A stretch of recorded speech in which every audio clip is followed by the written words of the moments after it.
We do have some news. KD is obviously looking for a new home and kind of surveying the land. It's obvious that the Suns want to move on from KD.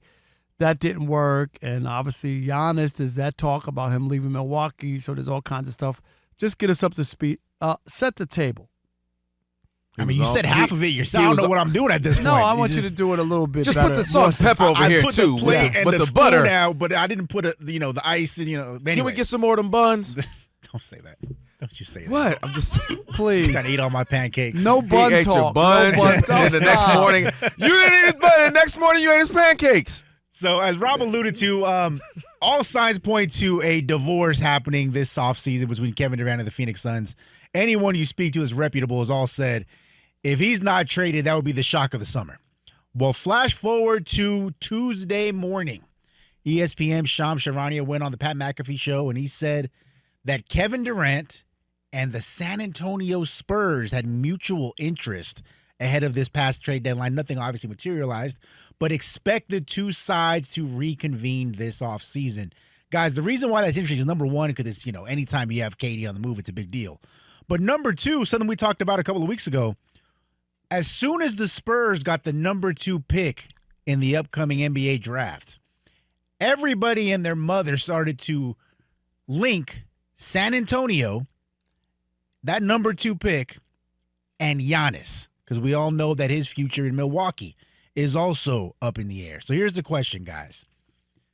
If you are the San Antonio Spurs and you can go after either one of these big fish, KD or Giannis, which one are you going after and why?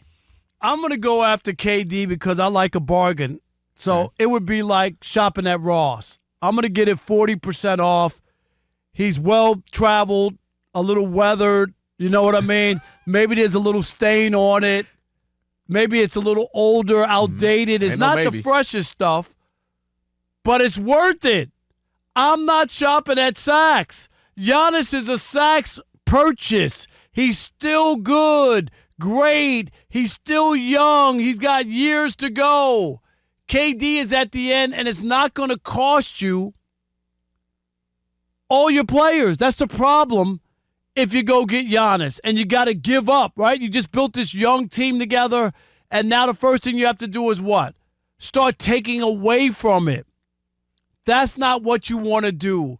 You want to be able to take your nucleus, what you have, add a player, Kevin Durant this year or for the next 2 years, somebody else down there, you know what I mean? Mm-hmm. And it ain't going to cost you that much, and it ain't going to cost you that many players because you don't want to do that. That's the part you don't want to do. If you have to gut your team to get Giannis, what's the point of that? Totally get your point. Except you're wrong. First of all, don't do Kevin Durant like that. He ain't Russ. Now, he might be a Macy's. Nah, he ain't Macy's. He was Macy's when he was in Brooklyn. Nah, I'll give you, he might be if you catch a good deal over at H&M. He ain't Ross. I'll give you H&M. He's him right now. He is him. He ain't the old school him when he was, winning championships with the Warriors. But I'm definitely going to Saks Fifth. You from New York? I'm going to Madison Ave. Ain't that where everything is in New York? I'm shopping on Madison Ave right now, and I'll tell you why. One of the things the Spurs have done well is accumulate some young talent and also accumulate picks. Let's go with the latter. Ding! They got a lot of picks. 36 future draft picks over the next 7 years. They have the most selections in the league, even more than OKC. So when you have all of those picks, and you also have, obviously, a Rookie of the Year and Stephon Castle, so now you have some talent, you got some picks, and I'm going to get Giannis. And the thing I think we forget about Giannis is he seems older than he really is. Like, well, because you've heard of him for so long. Giannis is only 30. So if I get 5 more years of Giannis paired up with Wembanyama, first of all, let's talk about the amount of footage and that we can cover.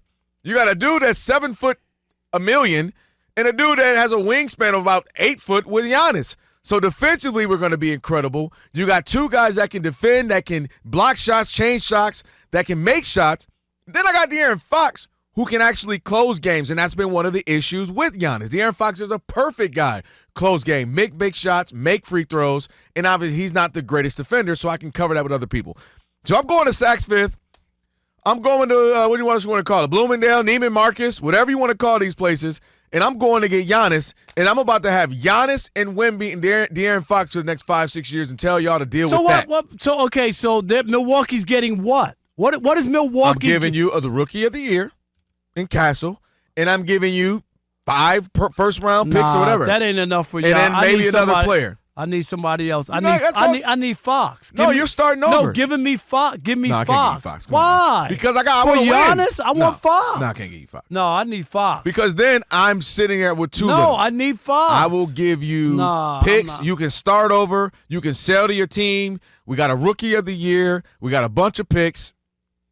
And we're going to start here. We're going to rebuild, and you can build. Hey, you still got Dame when he comes back late next year. You know?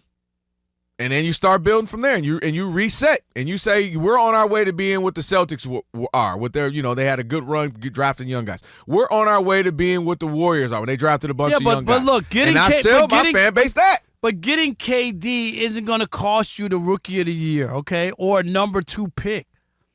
It might not even cost you the 14th pick that they have. Seriously, KD at this point, it cannot command that. That's why I'm saying KD could fit. He can still get your buckets. Go look at his numbers. Like, you remember at one point to start the year, he was balling out. You remember that? 26 he a game, can still score. And if you add KD, right, to Wemby, Fox, Castle, and still have a ton of assets left, like why? Why deplete the bank? KD can do what Giannis. Wemby's your star, not Giannis. Hold up.